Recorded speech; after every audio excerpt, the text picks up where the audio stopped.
Video শুরুটা দেখে অনেকেই বুঝে গেছেন যে আমি কি বানিয়েছি। হ্যাঁ, আমি বাসায় তৈরি করেছি মিষ্টি দই। তো এই দইটা কিভাবে তৈরি করলাম সেটাই আপনাদের সাথে আজকে শেয়ার করব। আসসালামু আলাইকুম, দিস ইজ ফারবিন আক্তার। কি অবস্থা সবার, কেমন আছেন? আমি আলহামদুলিল্লাহ সবসময় মতোই ভালো আছি। রমজান আসলে দইটা অনেক বেশি কাজে লাগে, কারণ দই খেতে অনেক বেশি ভালো লাগে আর দই স্বাস্থ্যের জন্য অনেক বেশি ভালো।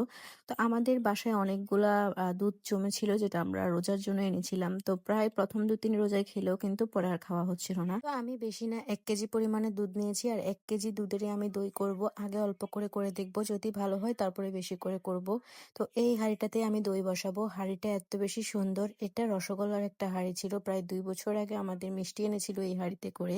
এটা পয়লা বৈশাখের জন্য এরকম ডিজাইন করেছিল, তো বেশি সুন্দর দেখে আমি রেখে দিয়েছি। আজকে এই হাঁড়িটাকে আমি কাজে লাগাবো। তো এখানে চুলায় বসিয়ে দিলাম 1 কেজি পরিমাণের দুধ, আর এই দুধটাকে আমি অনেকক্ষণ পরিমাণ জাল দিয়েছি। জাল দিতে দিতে কমিয়ে নিব। তারপর এটাতে দিয়ে দিব চিনি। তো আমি 1 কেজি পরিমাণ দুধের মধ্যে এই চামচে, বড় একটা চামচে করে আমি 4 চামচ চিনি দিয়েছিলাম। তো আগে দুধের মধ্যে 2 চামচ চিনি দিয়েছি, পরে ক্যারামেল করলে আরো 2 চামচ দিব। এদিকে আমার দুধ জাল দিয়ে কমিয়ে নিচ্ছি, আর এদিকে আমি নিচ্ছি টক দই। টক দইটা লাগবে, কারণ দইয়ের বীজ লাগে দই বানাতে। তো এখানে আমার টক দই বাসায় ছিল, তো সেজন্য আমি মেপে মেপে এখানে টক দই নিয়েছি। টক দইটার পরিমাণ যদি বোঝাতে যাই, তাহলে আমি 1 কাপের আধা কাপ, মানে 3 ভাগের 1 ভাগ নিয়েছিলাম। তো আপনাদেরকে বোঝানোর সুবিধার্থে কিন্তু আমি ভিডিওতে দেখিয়ে দিয়েছি। ওই পরিমাণে টক দই নিয়ে আমি ফেটিয়ে নিব।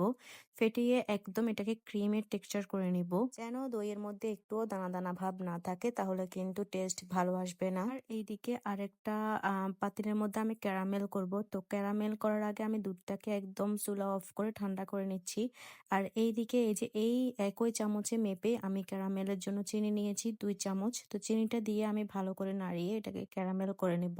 ক্যারামেলটা করা হচ্ছে দইয়ের একদম অ্যাকুরেট কালারটা, মিষ্টি দইয়ের যে কালারটা হয় সেই কালারটা আনার জন্য। ক্যারামেলের কালারটা ঠিক এরকম আসলে আমি চুলার জালটা অফ করে দিব। অফ অবস্থায় রেখে আমি কিছুটা দুধ এই ক্যারামেলের সাথে মিক্স করে নিব, যেন ক্যারামেলটা দলা পেকে না যায়। এরপরে হচ্ছে বাকিটুকু আমি সবগুলোর সাথে মিশিয়ে নেব। এই ক্ষেত্রে খুব ভালো করে মেশাবো, এবং দেখেন কালারটা মাশাআল্লাহ অনেক বেশি সুন্দর এসেছে, একদম দুধ চায়ের মতো একটা কালার এসেছে। এবার আমি সবটুকু দুধকে একটু ঠান্ডা করে নিব। আমার হাতে একদম দেখে নিচ্ছি যে হাতে আমার সহনশীল কিনা। এরকম অবস্থায় আসলে আমি এখানে দইটুকু মিক্স করব। এখানে যে দইয়ের বীজটা রেখেছিলাম টক দইয়ের, ওই দইটুকু আমি এটার সাথে মিক্সচার করে নিব।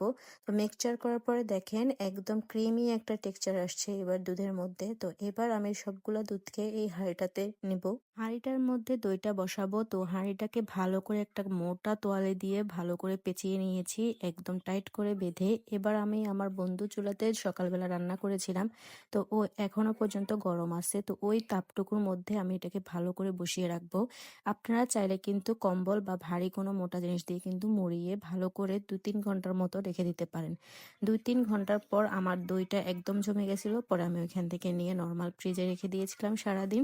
এবার ইফতারের সময় আমি এটাকে নিয়েছি খাওয়ার জন্য। মাশাআল্লাহ আমার দইটা এত বেশি সুন্দর হয়েছে, আর খেতেও একদম বাজারে কেনা দইয়ের মতো হয়েছে। বাসায় এই প্রথমবারের মতো আমি দই বানিয়েছি, সেজন্য অল্প দুধে বানিয়ে আগে নিজে চেষ্টা করেছি, তারপর আপনাদের সাথে শেয়ার করেছি। তো এরপরে তো আমি আরো বানাবো। তো কেমন লেগেছে রেসিপিটা অবশ্যই জানাবেন, আর যদি ভালো লাগে আমার রেসিপি ফলো করে কিন্তু আপনিও বানিয়ে নিতে পারবেন। আর আমার ভিডিওটা ভালো লাগলে একটা করে শেয়ার করে দিবেন। তো সবাই ভালো থাকবেন, আল্লাহ হাফেজ।